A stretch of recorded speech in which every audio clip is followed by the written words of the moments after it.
মমতার জেলে যাওয়ার সময় এসেছে, বিস্ফোরক শুভেন্দু অধিকারী। স্বাস্থ্য অভিযানে পুলিশি বাধার প্রতিবাদে শুক্রবার রাজ্য জুড়ে থানা ঘেরাও কর্মসূচি ডাক দিয়েছিল বঙ্গ বিজেপি। এদিন বিকেলে ঘোলা থানা ঘেরাও তীব্র উত্তেজনা ছড়ালো।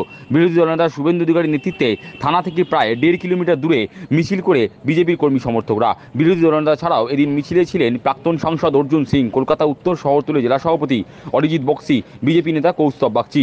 পুলিশ ব্যারিকেড করে মিছিল আটকানোর চেষ্টা করে, যদিও বিক্ষোভকারীরা সেই ব্যারিকেড ভেঙে থানার সামনে পৌঁছে যায়। বেশ কিছুক্ষণ থানা ঘেরাও করে তারা বিক্ষোভ দেখান। বিক্ষোভ শেষে ম্যাটাডোরের ওপর দাঁড়িয়ে শুভেন্দু অধিকারী বক্তব্য রাখেন। এদিন শুভেন্দু দাবি করেন ঘটনায় মমতা নিজে জড়িত। মমতা ব্যানার্জি নিজে জড়িত। এবার মমতার জেলে যাওয়ার সময় এসেছে। The time has come. Mamta will go to the jail. তিনি আরো বলেন, গোটা স্বাস্থ্য বিভাগ দুর্নীতিতে যুক্ত। প্রাক্তন শিক্ষামন্ত্রী ও প্রাক্তন খাদ্যমন্ত্রী দুর্নীতির দায়ে জেলে আছেন। এবার স্বাস্থ্যমন্ত্রীও জেলে যাওয়া উচিত। বাংলার মানুষ এটাই চাইছেন। Yes, corruption means total health department corruption. This corruption is a big corruption of health department. Earlier, we raised our voice that ex-education minister under the custody, then food scam came in front of the public. Ex-food minister also went to the jail. Now the time has come. The health minister should go in jail.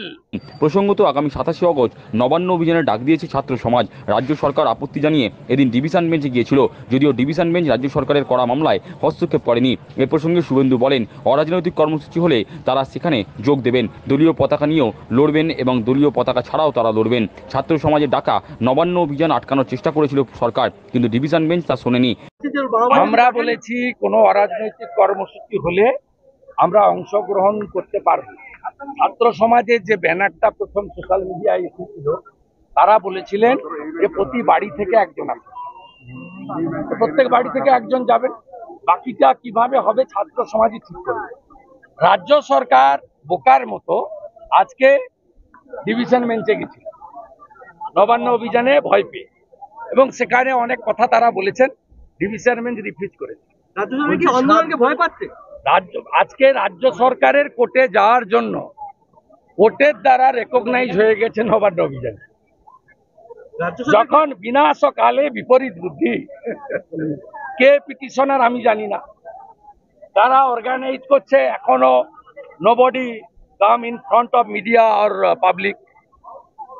একটা social media campaign হচ্ছে, তাতে আমরা আমাদের personal opinion দিচ্ছি যে প্রতি বাড়ি থেকে একজন আসুন। আমি বলেছি হ্যাঁ, আমার বাড়ি থেকে আমি যাব। এটা যে কল ছিল জেনারেল কল, কিন্তু রাজ্য সরকার উইথ প্যানিক তারা কালকে হাইকোর্টে লিভ নিয়েছে। আজকে হাইকোর্টে হিয়ারিং হয়েছে এবং সেকেন্ড হাফে জাজমেন্টও এসে গেছে। কোনো no stay order, no interlocutory. রাজ্য সরকারের petition for interim order refuse by the division bench, honourable justice Harish Tandon, honourable justice Hiranmoy Bhattacharya, এবং 3 সপ্তাহ পরে এফিডেভিট দিতে বলেছে। এদিন শুভেন্দুর স্লোগান ছিল, শিক্ষা গেছে জেলে, খাদ্য গেছে জেলে, এবার স্বাস্থ্য যাবে জেলে। ভয় পাচ্ছে রাজ্য সরকার। They are panic. They are panic. শিক্ষা গেছে জেলে, খাদ্য গেছে জেলে, স্বাস্থ্য যাবে জেলে।